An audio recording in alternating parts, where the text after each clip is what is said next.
Hello friends, मैं कंचन आपका बहुत बहुत स्वागत करती हूँ इस चैनल पर। और आज हम देखेंगे जियोमॉर्फोलॉजी टेस्ट सीरीज का नेक्स्ट पार्ट नंबर 7। जैसा कि आप जानते हैं ये एमसीक्यू जो है टेस्ट सीरीज का यूजीसी नेट के साथ साथ UP PGT, UP TGT, assistant professor exam के लिए काफ़ी हेल्पफुल है। तो इस क्वेश्चन सीरीज का आज हम नेक्स्ट पार्ट करेंगे, पार्ट नंबर 7, क्वेश्चन नंबर 151 से 175 तक का। क्वेश्चन नंबर 151, निम्नलिखित में से कौन एक यांत्रिक अपक्षय की प्रक्रिया नहीं है? ऑप्शन ए है कैम्बरिंग, ऑप्शन बी है फ्लेकिंग, ऑप्शन सी है एक्सफोलिएशन या ऑप्शन डी है चिलेशन। तो इसका राइट आंसर होगा कि यांत्रिक अपक्षय की प्रक्रिया नहीं है, ये है चिलेशन। जो यांत्रिक अपक्षय होता है उसमें सब सर्वाधिक प्रभाव जो होता है तापमान, वायु और जल, तुषार, इन सब का देखने को मिलता है। तो ये क्वेश्चन पूछा गया है यूपीपी से जीआईसी प्रवक्ता में पूछा गया ये क्वेश्चन। तो इसका राइट आंसर होगा option number D. Next question देखते हैं, क्वेश्चन नंबर 151। ये पूछ रहा है निम्नलिखित में से यांत्रिक अपक्षय की तुलना में रासायनिक अपक्षय ज़्यादा प्रभावपूर्ण होता है? किस क्षेत्र में होता है? ऑप्शन ए है अर्धशुष्क क्षेत्र में होता है, या ऑप्शन बी तटीय क्षेत्र में देखने को मिलता है, या ऑप्शन सी शुष्क क्षेत्र में, या ऑप्शन डी शीतोष्ण क्षेत्र में। तो इसका राइट आंसर होगा ऑप्शन नंबर बी, तटीय क्षेत्र। क्योंकि जो रासायनिक अपक्षय होते हैं वो अधिकांशतः गर्म और गीले वातावरण में सबसे तेजी से होते हैं, सबसे अधिक क्रियाशील होते हैं वो जहाँ पे आर्द्रता और तापमान अधिक होते हैं वहाँ पे। तो पानी एक रासायनिक अपक्षय का एक मुख्य कारण है, इसलिए गीले वातावरण में इस प्रकार का अपक्षय अधिक देखने को मिलता है। तो इसका राइट आंसर हो जाएगा option number B. Next question देखते हैं, क्वेश्चन नंबर 153। ये दिया है कि दिए गए कोटों से अपना उत्तर चुनिए। तो इसमें अभिकथन ए है कि गुलाब अपक्षय रासायनिक अपक्षय की परिणाम है, और इसका जो कारण दिया है ये है गुलाब अपक्षय तब होता है जब सेलों के जोड़ों में जल प्रवेश करता है और सेल संयोजी पदार्थ को घोलता है। तो इसमें ऑप्शन दिया है ए और दोनों सही हैं, आर ए की सही स्पष्टीकरण है, या ऑप्शन बी है कि ए और आर दोनों सही है लेकिन आर ए का सही स्पष्टीकरण नहीं है। ऑप्शन सी है कि ए सही है परंतु आर गलत है। ऑप्शन डी है ए गलत है परंतु आर सही है। तो इसका राइट आंसर क्या होगा? तो इसका राइट आंसर होगा जो गुलाब अपक्षय है वह रासायनिक अपक्षय का परिणाम नहीं है। किसका परिणाम है? यांत्रिक अपक्षय का। और गुलाब अपक्षय तब होता है जब जल सेलों के जोड़ों में प्रवेश करता है और जल संयोजी पदार्थ को घोलता है।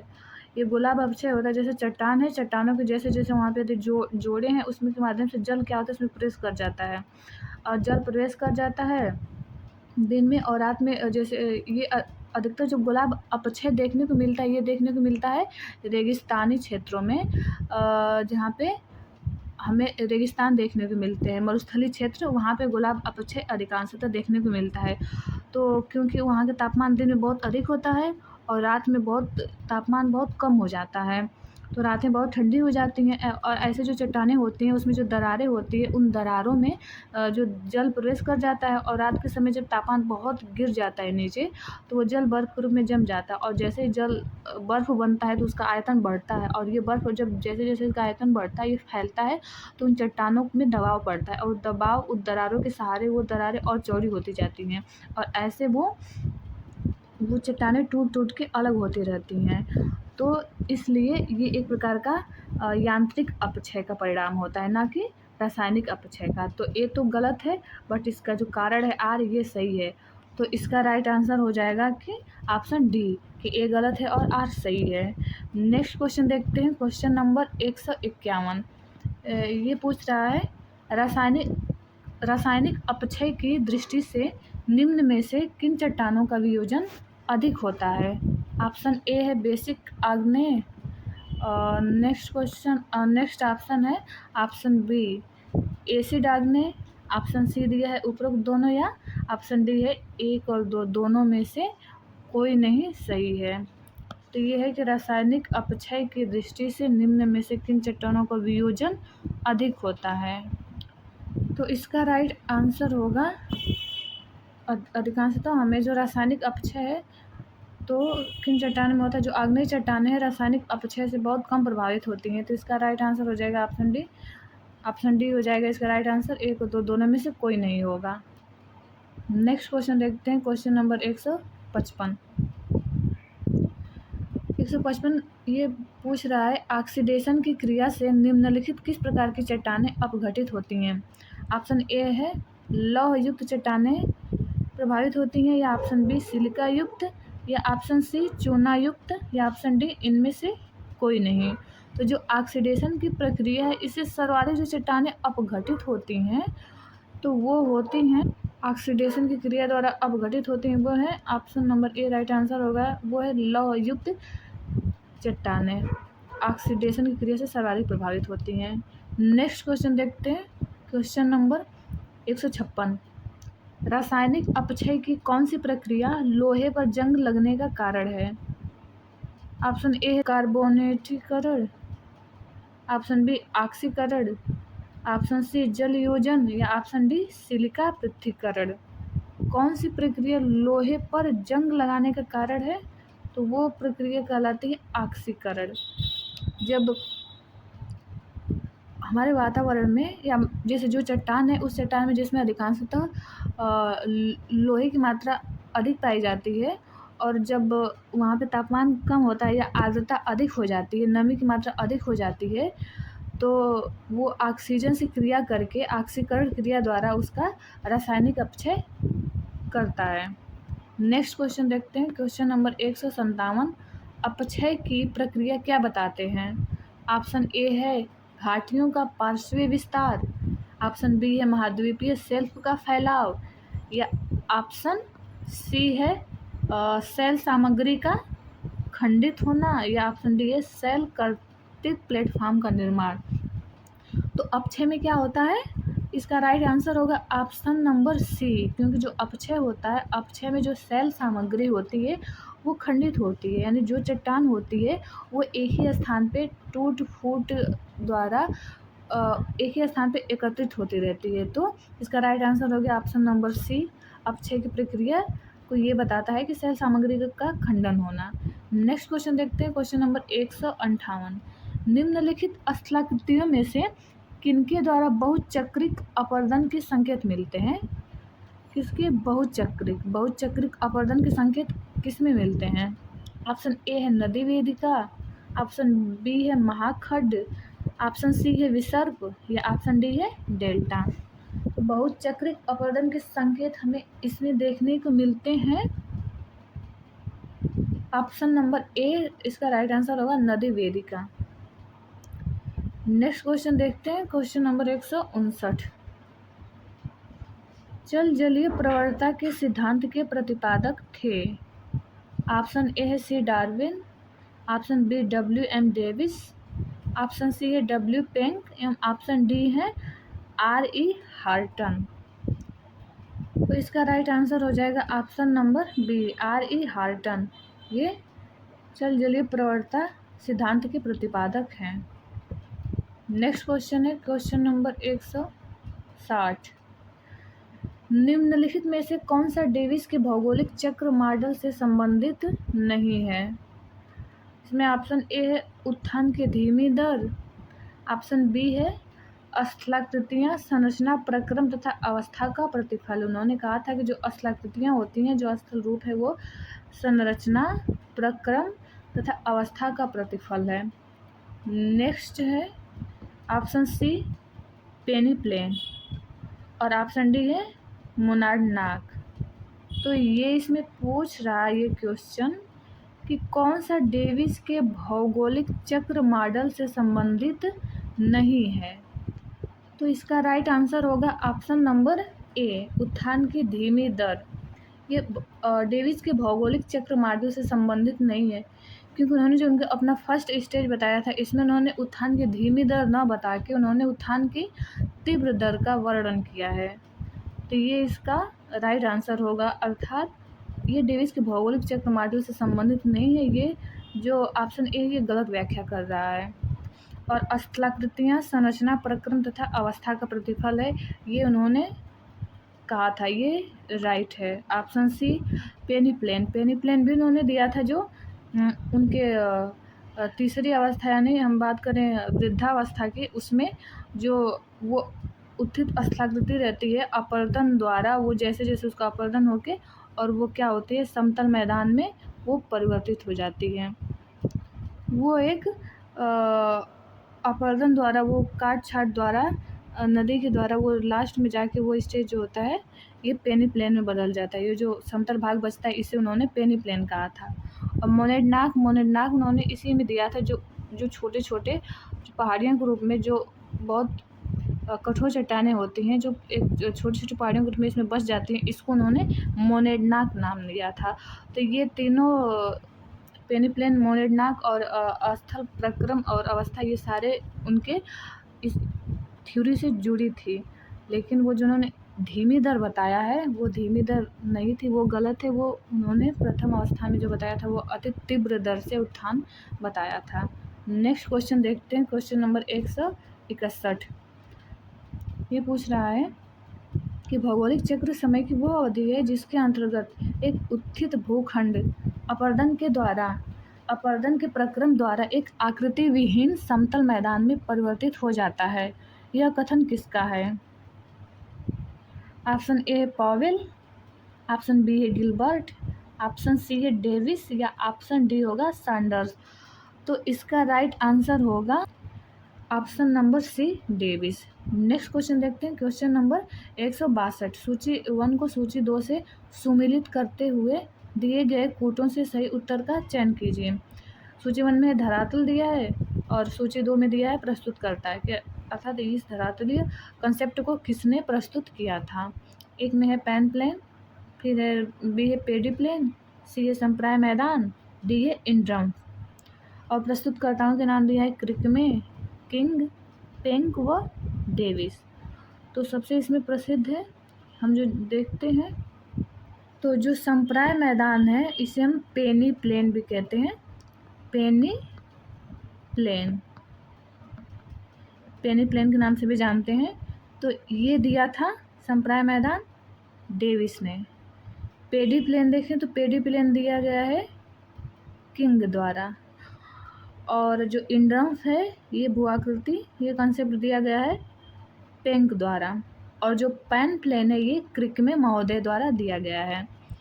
नेक्स्ट क्वेश्चन देखते हैं, क्वेश्चन नंबर 163। निम्न में से किसने कहा था कि स्थलाकृति संरचना, प्रक्रम एवं अवस्था का फल है? ऑप्शन ए है डब्ल्यू पेंक, ऑप्शन बी है W M Davis, option C है स्ट्रॉलर या ऑप्शन डी होगा क्रिकमे। यहाँ पे डी होगा और यहाँ पे सी होगा। तो जो हमने पहले क्वेश्चन पढ़ा है उसके उस ऑप्शन को देखने से इसका आंसर देना आसान होगा आप लोगों के लिए कि स्थलाकृति संरचना, प्रक्रम एवं अवस्था ये किसका फल है, ये किसने कहा, ये दिया है, ये कंसेप्ट दिया है। ऑप्शन बी इसका राइट आंसर होगा W M Davis. W M Davis ने कहा था कि जो स्थलाकृति होती है वो संरचना, प्रक्रम एवं अवस्था का फल है। नेक्स्ट क्वेश्चन देखते हैं, क्वेश्चन नंबर 164। 1933 में नदी समतल की अवधारणा किसने प्रतिपादित किया था? ऑप्शन ए है सी है कॉटन, ऑप्शन बी है क्रिकमे, ऑप्शन सी है वन रिchthofen या ऑप्शन डी है डब्ल्यू एम डेविस। तो नदी समतल की अवधारणा इन्हीं का होगा, option D W M Davis. इन्होंने ही नदी समतलन की अवधारणा दिया था। नेक्स्ट क्वेश्चन देखते हैं, क्वेश्चन नंबर 165। अधःकर्तित विसर्पों का निर्माण होता है। ऑप्शन ए है आर्द्र जलवायु के कारण, ऑप्शन बी है स्थल अवतलन के कारण, ऑप्शन सी है नॉन मेस के कारण या ऑप्शन डी है सरिता प्रवाह में बाधा के कारण। तो इसका राइट आंसर होगा, क्या होगा right answer? Option number C, नॉन मेस के कारण जो अधःकर्तित विसर्पों का निर्माण होता है वो होता है नॉन मेस के कारण। जो नॉनमेश होता है इसका अर्थ होता है कोई नई खोज या कुछ नई बनाने की पद्धति, या कह सकते हैं कि इसका शाब्दिक अर्थ देखें तो नॉनमेश का है नया उत्थान या नव विकास, या उस जो प्रक्रिया होती है स्थल रूपों के निर्माण की, उस प्रक्रिया में नवीनता आ जाता है। इस कारण से जो पहले स्थल रूप का निर्माण हो चुका होता है पुनः उस स्थल रूपों का निर्माण नए तरीके से होने लगता है, अर्थात जो विसर्प निर्मित होते रहते हैं फिर नॉनमेश आने की वजह से नदियों में इनमें फिर नवीन नए तरीके से विसर्पों का निर्माण होने लगता है, इसके रूप में परिवर्तन देखने को मिलता है। ये है नॉनमेश। नेक्स्ट क्वेश्चन देखते हैं, क्वेश्चन नंबर 166। निम्नलिखित में से कौन भू आकृति पुनर्युवन का प्रतिफल है? ऑप्शन ए है अधःकर्तित विसर्प, ऑप्शन बी है बाढ़ का मैदान, ऑप्शन सी है गार्ज, या ऑप्शन डी है कैनियन। तो भू आकृति पुनर्युवन का प्रतिफल है, ये होगा ऑप्शन नंबर ए अधःकर्तित विसर्प, जो कि हम ऊपर देख चुके हैं। तो इसका आंसर देना बहुत आसान है, तो इसका राइट आंसर हो जाएगा अधःकर्तित विसर्प। पुनर्युवन वही नॉनमेश का ये एक रूप है, उसी का दूसरा शब्द है, कह सकते हैं पुनर्युवन नॉनमेश का। नेक्स्ट क्वेश्चन देखते हैं, क्वेश्चन नंबर 167। भू आकृति विज्ञान में प्राइमारम्फ और एंड्रम्फ शब्दावलियों का प्रयोग किसने किया? ऑप्शन ए है स्ट्रॉलर, ऑप्शन बी है किंग, ऑप्शन सी है डेविस, या ऑप्शन डी है पेंक। तो इसका राइट आंसर हो जाएगा ऑप्शन डी पेंक। प्राइमारम्फ और एंड्रम्फ इन दोनों शब्दावलियों का प्रयोग किया है पेंक महोदय ने। नेक्स्ट क्वेश्चन देखते हैं, क्वेश्चन नंबर 168। निम्नलिखित समूहों में से किसने पेडिमेंट के निर्माण में धाराओं द्वारा पार्श्विक अपरदन की भूमिका पर जोर दिया है? पेडिमेंट्स के निर्माण में धाराओं का पार्श्विक अपरदन की भूमिका पर जोर दिया है। ऑप्शन ए है Maggie, Pega, Black Welder, option B में मैगी, ब्लैक वेल्डर या जॉनसन, ऑप्शन सी है पेगा, ब्लैक वेल्डर या जॉनसन, या ऑप्शन डी है पेगा, जॉनसन, लॉसन। तो इसका राइट आंसर होगा option number B Maggie, Black Welder और जॉनसन। नेक्स्ट क्वेश्चन देखते हैं, क्वेश्चन नंबर 169। इसमें दिया है कि निम्न में से कौन एक सही सुमेलित नहीं है? किसका सुमेल सही नहीं है? इसमें देखते हैं जल विभाजकों का नियम, क्या एम मोरिसावा ने दिया था? ऑप्शन बी है पेडिप्लेनेशन चक्र, एलसी किंग ने दिया था, ऑप्शन सी है पिडमान ट्रैपेन, डब्ल्यू पेंक ने दिया था, या नदी जीवन का पूर्ण चक्र, डब्ल्यू एम डेविस ने दिया था। तो कौन सा सही सुमेलित नहीं है इसमें? इसका राइट आंसर होगा जो सुमेलित नहीं है ये ऑप्शन नंबर सी पिडमान ट्रैपेन, डब्ल्यू पेंक। नेक्स्ट क्वेश्चन देखते हैं, क्वेश्चन नंबर 170। पदस्थले यानी पेडी प्लेन के उदाहरण निम्नलिखित में से किस नाम के साथ संबंधित है, अर्थात यह पेडी प्लेन की अवधारणा या कंसेप्ट किसने दिया था? ऑप्शन ए है W M Morris, option B है W Penck, option C LC King, या ऑप्शन डी है सी कॉटन। तो इसका राइट आंसर होगा एलसी किंग। जो पेडी प्लेन की अवधारणा दी है वो एलसी किंग द्वारा दिया गया है। नेक्स्ट क्वेश्चन देखते हैं, क्वेश्चन नंबर 171। इंड्रम्फ एक उत्थित भूखंड का स्थल रूप निर्माणक प्रक्रम द्वारा रूपांतरण होता है जिसका अवसान आकृति विहीन मैदान में होता है। तो ये कथन किसका है? ऑप्शन ए है वाल्टर पेंक का, ऑप्शन बी है सी एच क्रिकवे का, ऑप्शन डी है डब्ल्यू एम डेविस का, या ऑप्शन डी है एलसी किंग का। तो ये जो इंड्रम्फ का कंसेप्ट है ये है वाल्टर पेंक का। नेक्स्ट क्वेश्चन देखते हैं, क्वेश्चन नंबर 172। नदी की अंतिम अवस्था में क्षैतिज अपरदन तथा निक्षेप द्वारा सतह की सभी असमानताएं समाप्त हो जाती हैं। इससे निर्माण होता है ऑप्शन ए मोनार्डना, ऑप्शन बी है पेडी प्लेन का, या ऑप्शन सी है संप्राय मैदान का, या ऑप्शन डी है उपरोक्त में से किसी का नहीं। तो नदी की अंतिम अवस्था में क्षैतिज अपरदन तथा निक्षेप से जो सतह का निर्माण होता है, जो असमानताएं बिल्कुल समाप्त हो जाती हैं, उससे निर्माण होता है संप्राय मैदान का। नेक्स्ट क्वेश्चन देखते हैं, क्वेश्चन नंबर 173। निम्नांकित स्थल रूपों में से कौन सा उत्पत्ति में बहुचक्रीय है? ऑप्शन ए है हिमज गह्वर, ऑप्शन बी है विसर्प, ऑप्शन सी है अधःकर्तित विसर्प या ऑप्शन डी है यारडांग। तो बहुचक्रीय, इसमें से बहुचक्रीय क्या है, यानी नवोन्मेष द्वारा किसका निर्माण हुआ है, पुनर्नवन किसका हुआ है, तो ये हो जाएगा ऑप्शन सी राइट आंसर, अधःकर्तित विसर्प। नेक्स्ट क्वेश्चन देखते हैं, क्वेश्चन नंबर 174। ये पूछ रहा है निम्नांकित स्थल रूपों में से कौन सा बहुचक्रीय उद्भव का नहीं है। ऑप्शन ए है सर्क, ऑप्शन बी है अधःकर्तित विसर्प, ऑप्शन सी है अंधी घाटी, ऑप्शन डी है निक बिंदु। तो इसका राइट आंसर हो जाएगा option number C. Next question देखते हैं, क्वेश्चन नंबर 175। यह है सूची 1 को सूची 2 से सुमेलित कीजिए तथा सूचियों के नीचे दिए गए कोड के सही उत्तर चुनिए। ये भी मिलान करना है कि किसने कौन सा कंसेप्ट, किस स्वरूप का कंसेप्ट दिया है। इसमें ऑप्शन ए है क्रिकमे, बी है एलसी किंग, सी है एम.एफ. थॉमस, डी है W.M. डेविस। और सूची 2 में है एच प्लेन, पेनी प्लेन, पैन प्लेन और पेडी प्लेन। तो हम स्टार्ट करते हैं क्रिकमे से। तो जो क्रिकमे है इन्होंने दिया है, ये जो दिया इन्होंने दिया पैन प्लेन दिया है। एलसी किंग की बात करते हैं, इन्होंने दिया है पेडी प्लेन।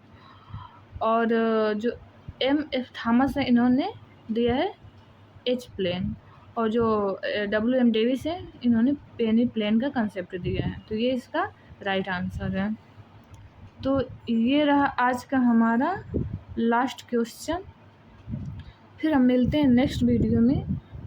तो ये वीडियो देखने के लिए आप लोगों का बहुत बहुत धन्यवाद।